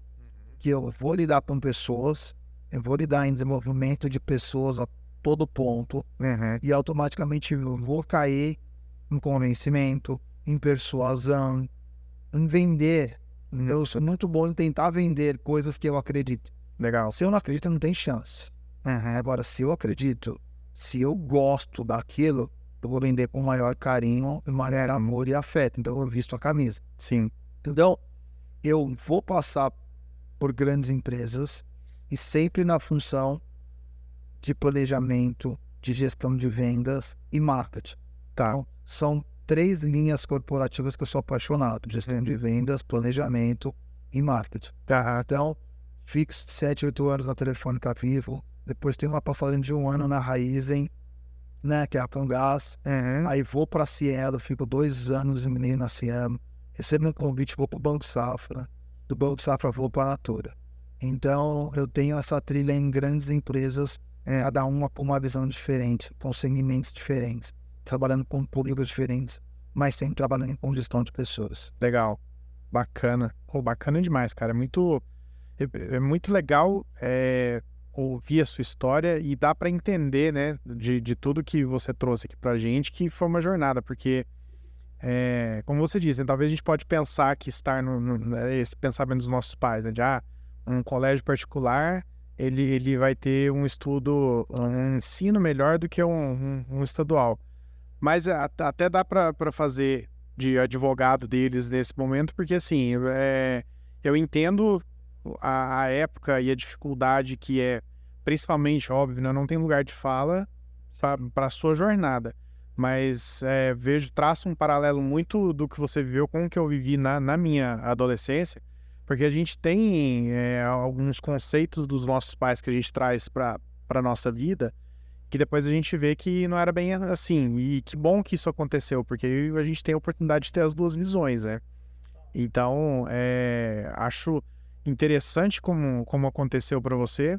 E acho que foi importante também porque você consegue dar essa oportunidade de se liderar, de ser um líder e de liderar pessoas sempre para a evolução delas, né? Para a evolução própria delas e para ter essa diversidade que a gente sempre falou aqui desde o começo do podcast. E aí eu queria saber de você, Roger, tem alguma prática específica, assim, que você tem implementado, que você acha que pode ser destacada assim como bem-sucedida na sua trajetória profissional, com tudo isso que você acabou construindo para si próprio, se edificando como profissional? Tem. Eu falo com muito orgulho de alguns projetos e de algumas práticas, principalmente na Natura. Legal. A Natura é uma empresa que eu sou muito, mas muito agradecido por ter passado lá. Foi um casamento muito bom. Então, tanto que casamento bom é aquele que dura eternamente. Mas esse nosso, por mesmo não durado, teve um final muito feliz, um final em comum acordo. Eu tive uma experiência muito grande na Natura de ter sido embaixador de 2 programas de diversidade gigantescos. Um que foi o Coragem Natura, primeiro programa de trainee para pessoas pretas. Que legal. Né? Então eu fui responsável em letrar, em treinar, em traduzir toda aquela experiência e repertório que eu tinha para pessoas pretas chegando no mercado de trabalho, de ser embaixador. Então, mais do que embaixador, foi o garoto propaganda, foi o modelo, foi a pessoa que gravou comercial, a pessoa que foi passar de área em área, a pessoa que deu o letramento racial junto com a agência para todos os diretores, para todos os coordenadores, para todos os gerentes, para todo o time de líder da Natura. Bacana. E teve o projeto de Avante, que era o projeto Avante Natura, que era para avançar a carreira de pessoas pretas que já estavam na Natura, para acelerar. Então era um projeto onde nós transformaríamos coordenadores e gerentes. Então eles passariam por avaliações, por testes, onde nós conseguimos avançar e evoluir a carreira de mais de 30 pessoas. Que bacana. E eu também fui o mentor dessas pessoas, fui o coaching, então eu servi de inspiração, mesmo não querendo ser, que é uma coisa que eu falo, eu acho que a gente não tem que ser inspiração e ser bandeira de causa alguma. Eu não sou bandeira de causa alguma, eu represento a minha causa, a minha bandeira, e através dela, se as pessoas automaticamente se sentirem à vontade, se as pessoas gostarem, né? Porque eu acho muito engraçado a apropriação. Eu não posso me apropriar de nenhuma causa. Eu não sou o cara que leva a causa ou a bandeira de pessoas pretas. Eu sou a minha causa, né? Porque depois, né, ao amanhã, a gente muda de opinião, a gente erra, como nós estamos todos sujeitos, as pessoas ficam responsabilizando vocês. Eu não quero ser essa pessoa. Eu falo isso com meu filho. Ele tem que ter as concepções, as percepções e as constatações próprias dele. Sim. Se ele quiser seguir aquilo que o papai fala, beleza, mas tenha a sua visão. E eu consegui levantar essa bandeira na Natura. Legal. Com mais outros profissionais excelentes. E a Natura é uma empresa que sempre apostou e sempre apoiou projetos de diversidade, projetos ambientais, projetos de sustentabilidade. Então foi um casamento perfeito, onde eu consegui desenhar jornadas específicas para consultoras pretas, desenhar programas de gerações mais novas. Legal. Muito legal. Você acompanha essas pessoas, você vê, mesmo que de longe, você consegue ir vendo o crescimento delas? Acompanho, então acompanho pelo LinkedIn, acompanho pelo Instagram, acompanho os projetos, me tornei amigos, então faço palestras com essas pessoas, faço palestras para essas pessoas. Então é um movimento de aprendizado contínuo, né? É um movimento que a gente ainda, Rodrigo, precisa aprender a fazer. Então o que eu tenho falado para as pessoas? A gente vê hoje pessoas brancas em todas as esferas, em todos os pontos da sociedade. Sim. Então a gente vê pessoas brancas de lado A, de lado B, de lado C, de lado E, fazendo o F, fazendo o H. E a gente vai ter pessoas pretas fazendo tudo isso também. Aham. A gente vai ter pessoas desde a letra A até as letras X, Y, Z do alfabeto. Aham. Então, quanto mais, Roger, né, aparecerem tanto do lado político, tanto do lado social, do lado científico, no setor público, no setor privado, é bom para a sociedade. Sim. Tem que aparecer pessoas que tenham opiniões distintas às minhas, que me coloquem na parede, que me confrontem, a Aham. ponto de eu falar, poxa, não tinha pensado por este lado ainda. Aham. Essa é a forma de evolução. Sim. Se a gente ficar sempre se pautando numa única linha, num único estereótipo, a gente não tem a evolução gradativa que a gente precisa. E eu consegui ver pessoas surgindo, né, não só na Natura, na Cielo, no Banco Safra, ou nas trocas que eu faço pela rede social, eu tenho visto pessoas muito mais empoderadas. Pessoas que já estão nascendo com esse chip do confronto, com esse chip do ativismo, com esse chip do desbravamento que eu não tive, entendeu? Entendi. Legal. Bacana.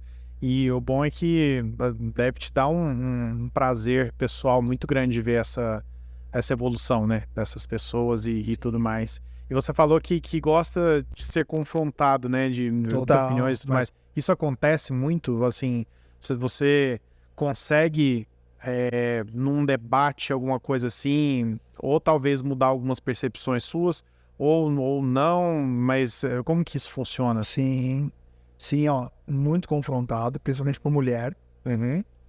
Principalmente por mulher. Mas é um confronto construtivo? Muito construtivo. Legal. Porque se você for fragmentar as visões, a visão de um homem preto, ela é totalmente diferente da visão de uma mulher preta. Sim. Porque dentro do desenho da sociedade ainda, um homem preto tem muito mais privilégios do que uma mulher preta. O homem preto já consegue acessar lugares que a mulher preta ainda não consegue acessar. Então, quando eu converso com mulheres pretas, e mulheres pretas dentro da minha família, amigas, que quer que seja, elas trazem visões do tipo que assim, ó, você tá errado. Você tá falando que isso acontece pra você como homem preto. A gente ainda não acessou esses lugares. Eu falo, sério. Então, assim, baixa a bola que você tá falando aí, só cabe pra você e pra meia dúzia de homens pretos. Tem mulheres ainda que não estão se relacionando ainda. Tem mulheres pretas que vivem a solidão negra ainda, você sabia? Fala, poxa, verdade. Então, assim, são reflexões e são pontos levantados constantemente. Você está falando de um lugar de um homem preto que chegou em cargo de liderança, mas quantas mulheres pretas chegaram ao seu lado? Então, assim, você entendeu que é toda hora um choque de realidade muito grande? Quantas mulheres pretas e gordas chegaram? Quantas mulheres pretas e LGBT que amaram? Então, se você for fazendo as fragmentações, se você for descendo os níveis ainda, a gente ainda tem muita coisa para aprender e para agregar. Então, sempre quando eu sou confrontado, eu nunca levo para um ponto pessoal, nunca levo para um ponto de raiva, de rusga. Eu sempre levo para um ponto de aprendizado. E tento cada vez mais reverberar e traduzir isso. Então, a minha ajuda é sempre assim: aprendi, entendi, detém o conhecimento, passa à frente. Entendi. Bacana. Eu acho que a gente, culturalmente, né, nós vamos falar do Brasil, né, a gente, desde do período colonial e tudo mais, a gente veio sofrendo uma série de... Sofrendo que eu digo porque sofrer no sentido do acontecimento histórico mesmo, né, mas a gente veio veio sofrendo essas influências eu não sei bem se é isso que eu quero dizer, mas a gente trouxe a escravidão, a gente trouxe o extermínio de índios e tudo mais enraizado dentro da gente, né? E às vezes isso é uma coisa que acontece inconscientemente. Quando eu vou fazer, nesse papo nosso mesmo que a gente tá conversando, né? Quando eu fui revisitar aqui a minha adolescência ali, quando você estava falando do Thiaguinho e tudo mais, eu percebia essa aculturação, não sei se é aculturação a palavra, mas essa influência da cultura sabe, não, aquele pessoal ali, eles são diferentes, aqui não pode porque acesso, ali... né? Exatamente, de tudo, de acesso, de preconceito mesmo, olha, aquele ali que é escurinho, ele não é legal, aquele ali que é clarinho é legal, Exato. entendeu? Esse tipo de coisa. E isso aqui a gente chama de racismo estrutural, Sim, porque de uma forma tem gente que acha que isso não existe, né? isso existe demais. Eu aprendi semana retrasada, semana passada, depois do posicionamento da ministra, mas conversando com uma amiga minha, com a Paula Almeida, sobre o racismo ambiental.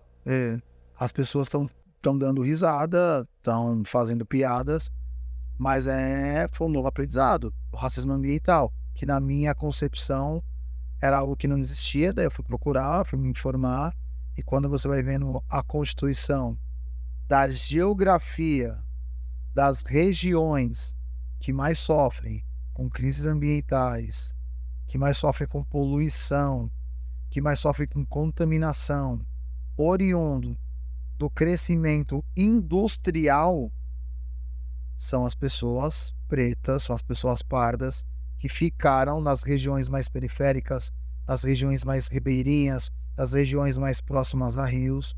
Então, quando você tem uma avalanche, quando você tem desmatamento, quando você tem desbarrancamento, quando tem qualquer problema ou qualquer fenômeno climático, quem são as pessoas que mais morrem? As pessoas pretas. Então, você tem um racismo ambiental que foi construído antigamente por conta dessa divisão, por conta dessa estruturação de desenho de país como um todo. Então, assim, é aprendizado em cima de aprendizado, e quando a gente fala dessa estrutura do racismo, a gente fala de algo involuntário e algo sistemático. E por que é um problema gigantesco no Brasil? Porque a gente nega a existência do racismo no Brasil. A gente fala que não existe. A gente tem autoridades, a gente tem celebridades, a gente tem pessoas influentes no Brasil negando a existência do racismo. E quando você nega algo, você trata como se ele não existisse. Se ele não existisse, não é um problema. Então a gente vai continuar vivendo. E como você tem filho, disso que a gente está falando, eu pensei nisso agora. Você acompanha alguma mudança da educação que você teve para a educação que eles têm hoje, principalmente na parte de história? Você vê alguma coisa mudou de quando você estudava sobre essa época da escravidão, sobre a época do Brasil colonial que a gente tinha nos livros de antigamente para hoje? A gente passa por um processo ainda lento de mudança pedagógica, de mudança educacional. A gente passa por um processo lento. Eu acompanho meu filho na rede particular, vejo movimentos interessados e vejo movimentos interessantes de pessoas interessadas em trazer o outro lado da história, muito mais por conta da provocação dos alunos, sim, do que da provocação do ensino e das metodologias como um todo. Porque o ensino ainda continua contando e trazendo elementos de Monteiro Lobato, que está super ultrapassado, falando ainda sobre Sítio do Pica-Pau Amarelo, caracterizando a dona Anastácia e o tio Barnabé como pessoas pós-período escravocrata, que são pessoas que tomam conta da casa, que só limpam, que recebem ordens, como o Saci, como o moleque peripécio, só apronta e não tem nada a agregar. Ainda você vê aqueles contos e aquelas literaturas que não explicam sobre Zumbi dos Palmares, que não falam sobre Luiz Gama, que não falam sobre Machado de Assis, Sim. que não explicam que de 1500 a 1888 existiam pessoas aqui que foram exterminadas, que foram totalmente desapropriadas culturalmente, Sim. religiosamente, que não tinham mais costumes e que foram catequizados para acreditar em outras coisas. Sim. Eu não vejo isso ainda como evolução em materiais didáticos ainda. Aí eu te perguntei porque, assim, quando eu aprendi sobre a abolição da escravatura, por exemplo, eu não me lembro de ter pensado assim, nossa, mas como que isso aconteceu? Como que essas pessoas foram trazidas?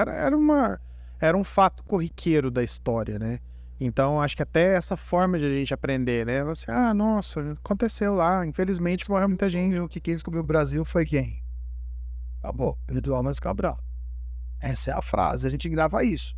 A gente grava as embarcações chegando e alguém para salvar, dar nome, dar data e dar cara para um país. Exatamente, exatamente. E a gente não era estimulado. Só que hoje, as crianças, elas vão muito além daquilo que está no livro. Sim. Então, acho que este choque de realidade, principalmente de professores de um corpo docente mais antigo, esse choque de realidade hoje, ele está trazendo bons embates. Sim. É o embate que a criança hoje, ela não acredita só naquilo que falam para ela. Ela vai além. Sim. Eu fui um aluno que eu parava no professor. Eu parava na parça. Lembra? Lembro. Russo cultural. Lembra? Lembro demais. A gente parava nisso aí. Parava na biblioteca. Essa molecada de hoje não para nisso. Essa molecada de hoje, ela para mais ou menos 7 segundos, 8 segundos no TikTok. Quando ele passa o dedo lá, opa, racismo, peraí. Zumbi dos Palmares, opa, peraí, escravidão, opa, pô. Não, o negócio real. Eu fui ter percepção dessa coisa do que foi feito com a população lá da África e tudo mais em novelas, tipo Chica da Silva, que eu vi o cara apanhando e falei, caraca, a gente não aprende isso em livro. Às vezes a gente vê uma representação lá do cara lá no tronco e o capitão do mato ali, ou alguém ali com um negócio não, mas tipo assim, ali eu percebi, falei, cara, essas pessoas apanhavam, elas estavam sentenciadas à morte no negócio que elas escolheram de estar ali. E aí eu comecei a pensar, gente, nem a língua eles não sabiam falar, não sabia reclamar, não sabia falar que tava com fome para as pessoas daqui, ou enfim, não conseguia nem lutar pela causa própria porque não se faziam ser ouvidas, né? É um negócio surreal. Olha que engraçado, né? Essas análises que a gente faz, para você ver olha a volta que a gente vai dar. A gente está falando de 1500 a 1888. Então você pensa que nesse período, a gente está falando que as primeiras escolas foram fundadas por padres jesuítas a partir de 1549, né? Então a gente está falando que de 1549, de 1500 a 1888, as pessoas pretas não tinham direito nem acesso ao estudo, não tinham acesso às escolas. A gente tem datas aí de Dr. Casimiro, formado pela Faculdade de Medicina Baiana da Bahia em 1877, pouco antes da abolição. Mas assim, a gente está falando, Rodrigo, que as pessoas pretas não estudavam, não tinham acesso à educação, a livros, do período de 1500 até 1900, porque depois que a Princesa Isabel assinou a abolição, a gente não pode achar que todo mundo saiu e foi estudar o... Exatamente. Pelo contrário, a gente tem várias e várias leis, né? Lei da vadiagem, a gente tem capoeira, que você não... A gente teve um período muito tenso de desapropriação e de tentativa de apagamento da história das pessoas pretas. Então a gente está falando que enquanto as pessoas brancas estudavam, se formavam, e você vem de gerações de médicos, de advogados, de engenheiros brancos, de herdeiros, as pessoas pretas estavam totalmente atrasadas. Então, quando você vai olhar todo o desenho hoje das empresas, os desenhos dos herdeiros, você não tem herdeiro preto, você não tem pessoas pretas que vão herdar coisas até a minha geração. Meu pai não vai deixar nada para mim, assim. Tá terminando de pagar o primeiro apartamento ainda. Então, talvez a minha geração de pessoas nascidas entre 85 e 87 vão começar a deixar coisas para os seus filhos. Além de conhecimento e além de muita história. Deixar propriedade, terreno. Então, o tempo que a gente tem de atraso, ele é gigante. E esse tempo de atraso, ele vai ser impactado no ambiente corporativo, vai ser impactado no ambiente político, vai ser ambientado no ambiente social, ele vai ser ambientado em todo o ciclo de existência de vida. Concordo totalmente contigo. Então, Com certeza. é um racismo estrutural. Sim. Onde você olha que todas as bases, que todas as linhas que a gente tem de atuação não foram feitas para pessoas pretas. É muito reflexivo. Se você for parar para pensar. Poxa, Não, é total. muito pensar. Não, é uma loucura, e é uma loucura que isso aconteceu, né, lá atrás e que tenha deixado evoluir para onde evoluiu. O negócio... E é um lá atrás presente, recente. Exato, exatamente. Surreal. Cara, e assim, eu tô aqui falando negro, preto, aliás, na verdade eu tô falando negro, negro você tá falando preto, e isso é uma coisa que às vezes me confunde. Qual que é a diferença? O que a gente pode e não pode, ou o que é correto ou não é correto falar com esse termo? É uma pessoa negra, é uma pessoa preta? Vejo isso já aconteceu muito no passado, de alguém usar o preto de uma forma pejorativa, mas ao mesmo tempo agora o termo preto ele está sendo usado e ok. Como que funciona isso? Tem é muito simples. É muito simples. A gente poderia ficar entrando em discussões semânticas, né? Mas a gente tem, primeiro, quando você vê o IBGE e vê a classificação de raças, você tem 5. Branca, parda, amarelo, preto, indígena.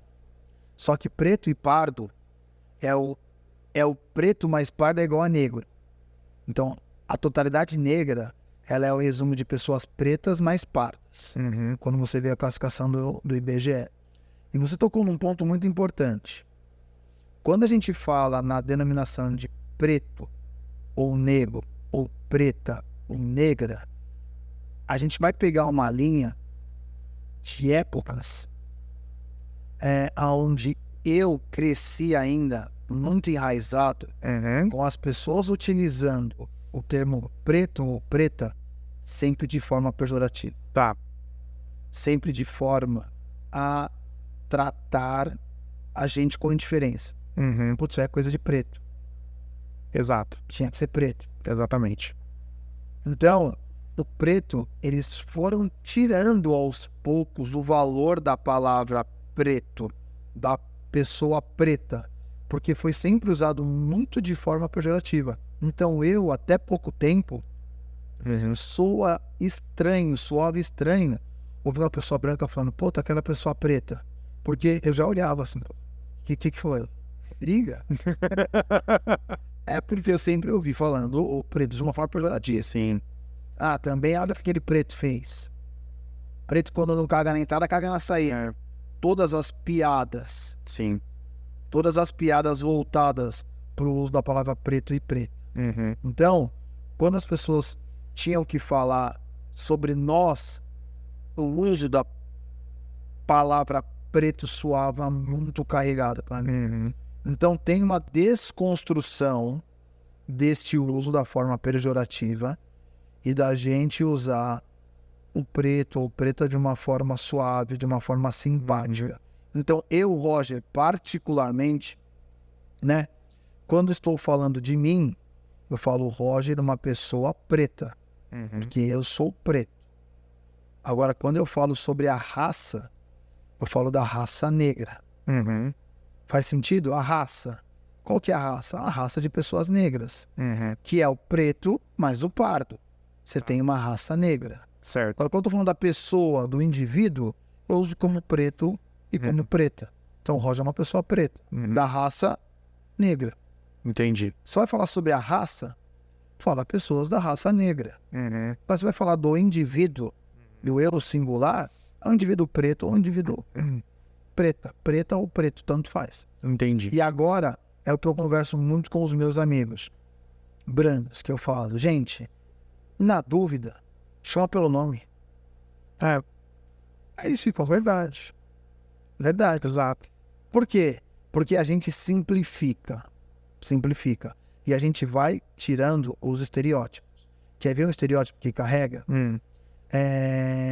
Você vai falar sobre a Thaís Araújo. Você vai falar sobre a Ludmilla. Você vai falar sobre a Marvila. Vai falar sobre a Isa. Nossa, mas que preta bonita. Você precisa usar o sufixo preto? Preta. Ela é uma mulher bonita. Você vai falar uma mulher bonita? Nossa, mas que mulher bonita. Mas a gente fala, nossa, mas que preta bonita. Que preto bonito. Pra taxar, pra colocar que é, pra marcar o Rodrigo. É muito ruim essa marcação. E essa marcação acontece com outros grupos, com outras minorias também. Nossa, mas que gordinha bonita. Essa percepção eu não tinha, Que por exemplo. gordinha bonita. Você precisa falar que a pessoa é gorda? A pessoa é bonita. Só não pode ser bonita. Você não chega e fala, nossa, mas que branco bonito, hein? É, jamais. Porque é universal. Porque a beleza branca é universal. Nossa, mas que branca bonita. A gente não fala isso. Não. Porque é bonito ser branco. É universal ser branco. Agora, ser preto não é. Ser gordo não é. Ser japonês não é. Nossa, mas que japonesa bonita. Nossa, que oriental bonito. É tão feio isso, gente. Não falem isso. Não falem que preto bonito. Não falem que gorda bonita. Não falem que japonês bonito. Se você acha a pessoa bonita, ela é bonita e ponto. Você não precisa taxar e marcar. Então, quando você pergunta, Roger, é certo, é melhor falar preto ou melhor falar preta? Fala Roger. Fala Rodrigo. Entendendo, obviamente, né? Sim. Todo o conceito. Sim, né? sim. Tudo. Mas assim, a gente precisa tirar. E eu tirei com os meus amigos. Poxa, e aí, negão? Chama de Roger, não precisa chamar de negão. Eu sei que você está chamando com carinho. E aí, gordão? Tudo bem. Mas você sabe quantas pessoas gordas sofrem de gordofobia? Sofrem de transtornos? Sofrem de traumas carregados da infância? Sim.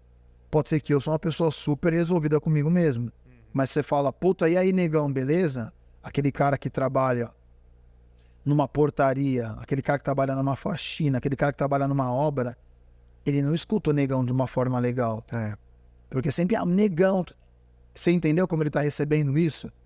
Eu não sei como as pessoas estão recebendo tudo. Total. Puta, Rodrigo, você é um cara bonito. Tá ótimo. Não preciso estereotipar você.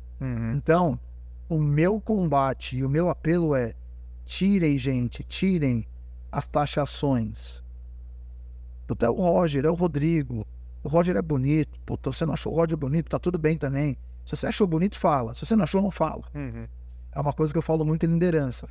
Você quer dar um feedback positivo? Fala na frente de todo mundo. Sim. Coloca o Rodrigo no pedestal. Mas se você quer ajustar alguma coisa, você quer dar uma dica que não é tão propensa, chama no particular. Então, se por algum momento, por algum motivo, você não achou o Rodrigo uma pessoa apresentável bonita, você não precisa falar que o Rodrigo é feio. Você não precisa entrar na rede social dele e falar, Rodrigo, você é feio. Mas se achou ele bonito, vai lá e fala. Exalte a beleza. Mas não exalte aquilo que você acha que não está de acordo. E a gente tem... Eu tenho observado as pessoas fazerem isso com uma propriedade. Sim. Não é bonito. Partindo de qual ponto? Comparado a quê? Exato. Com base em quê? É que eu acho que essas críticas, Roger, e aí também é uma opinião minha, tá? Sim. Mas eu acho que a gente sempre espelha as nossas falhas e as nossas faltas no outro. Então eu acho que nesse ponto, né, específico que você está falando de talvez uma crítica, se eu te critico, e aí vamos sair do âmbito, né, de racial, cultural e tudo mais, mas se eu te critico por qualquer coisa, eu acho que eu estou espelhando a crítica que eu estou fazendo para você é algo que vem de mim, entendeu? É uma falha minha, é algo que eu queria que eu não fosse, eu não sei. E talvez eu estou me frustrando porque eu vejo que você é melhor, e aí eu falo algo que na tentativa de te machucar, mas ao mesmo tempo pensando que aquilo eu tinha que ser, entendeu? Eu tinha que ser melhor do que o que você é. Então eu preciso, exatamente. Então eu preciso te diminuir para eu me sentir bem com a minha falha, entendeu? Eu acho que é isso, entendeu? É isso somado com a classificação de padrões e estereótipo Sim, modelo. total. Então a gente, Rodrigo, a gente colocou numa caixa aquilo que é bonito, aquilo que é certo, aquilo que é lógico e aquilo que pode. Tudo diferente dessa caixa não é legal, não é bonito, não é atrativo. Então a gente começou a rotular modelos. Qual que é o modelo ideal de família? É o homem com a mulher e com o casal. Exato. Menino e menino. Diferente disso, não é família.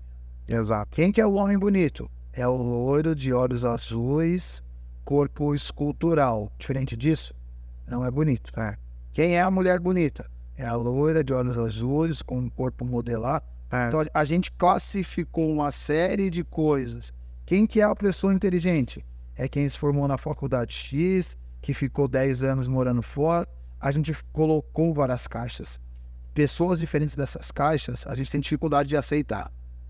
E contratar, de promover, de reconhecer, e de casar, de ser feliz. A gente conseguiu classificar até quem tem que ser feliz e quem tem que ser infeliz. Exatamente. É uma loucura, né? Se ser infeliz porque... Surreal, né? É surreal isso, de parte do julgamento, né? Isso tem um ponto que eu preciso falar, você vai ver que doido que é. Quando a gente fala de raça preta, a gente fala de colorismo, de pessoas negras, pretas, a pessoa, quanto mais retinta, mais sofre. E aí, preto de pele retinta sofre muito mais do que o preto de pele clara. Seria o pardo. Você tem um colorismo gigantesco, você tem uma paleta de cores aí ainda, que a pessoa que tá aqui, a pessoa preta retinta, ela sofre muito menos. Então é muito mais fácil aceitar o Stephen Curry do que aceitar o Usain Bolt. O Stephen Curry tem muito mais aceitação ainda do que o Usain Bolt. Ele é um homem preto de pele clara, com traços mais voltados para pessoas europeias. Tem o olho um pouco mais claro, o nariz um pouco mais fino. Então, quanto mais preto, quanto traços mais, voltados para uma cultura africana, de mão preta, de gengiva mais escura, de olhos mais pretos, mais preconceito. Você ainda tem dentro de todo o preconceito, você tem pessoas que sofrem mais, pessoas que sofrem menos, acredita nisso? Surreal, né, cara? A gente for pensar que a gente tá em 2024 e tendo essa... Que bom que a gente tá tendo essa discussão, mas ao mesmo tempo você olha e fala o quanto a gente é atrasado, né, como civilização. O quanto a gente... Eu já parei para fazer essa reflexão. O quanto a gente perde tempo pensando nisso. Exato. É super necessário falar, pensar. Mas ao mesmo tempo era uma coisa que nem tinha que existir. É o tipo de conversa que eu tenho certeza que daqui 20 anos a gente não vai estar nessa mesa, você não vai estar nessa mesa conversando com o meu filho sobre isso. Porque vai ser tão irrelevante para ele, do tipo, oi? A gente não tem sexo, gênero, preto, branco, gordo, loiro. Nem sei o que você tá falando. Ai, coisa da sua época. Tomara, né? Total. Coisa da sua época, pai. Nem sei se você tá falando de casamento. Não, faculdade. Sério, vocês fazem faculdade ainda? Tem uns 2, 3 aí que eu sei que fez, mas... Porque são sempre as caixinhas, os rótulos da padronização, que não sei dar. É isso aí, Roger. A gente tem papo aí para mais de meses, né, de conversa. A gente... Já te deixo o convite para você voltar, porque eu acho que a gente tem muito mais coisas para falar aí do que o que a gente falou hoje aí. Mas me fala uma coisa, como que as pessoas te encontram? Em rede social, quiser dar seu telefone para palestra, enfim, como que funciona? Eu estou presente no TikTok, legal, no Instagram, como Roger Galdino, com 2 Os no final. Legal. Roger Galdino, tem 2 Os. E no LinkedIn tá Roger Galdino só. Legal. Só para me encontrar. E aí pode mandar mensagem direct, entrar em contato para bater papo, para palestra, legal, tutorias, workshop. Negócio da palestra, treinamento, Sim. corporativo. Então, eu tenho dado palestras tanto para empresas e para colégios, Tá. falando muito sobre liderança inclusiva, Uhum. sobre racismo recreativo e racismo estrutural, Tá. tá? E muita mentoria para líderes sobre liderança inclusiva. Então, para vice-presidentes, presidentes, Legal. ou C-level total, Joia. sobre mentoria de liderança inclusiva. Joia. Eu gostado bastante, então tenho feito bons papos, é uma trilha bem legal, bem leve. Deixo todo mundo aí à vontade para me procurar. Legal, bacana. Roger, obrigado pelo seu tempo aí, obrigado por ter vindo aí, aberto um espaço na sua agenda. Obrigado a você que ficou com a gente aí, então não se esqueça de se inscrever no canal, ativar as notificações aí, que a gente sempre tem papos interessantes e que agregam muito, como o caso foi hoje com o Roger. Então deixo o convite para vocês aí para acompanhar os próximos episódios do Rota Podcasts, que está na sua segunda temporada aí. Um grande abraço e até a próxima.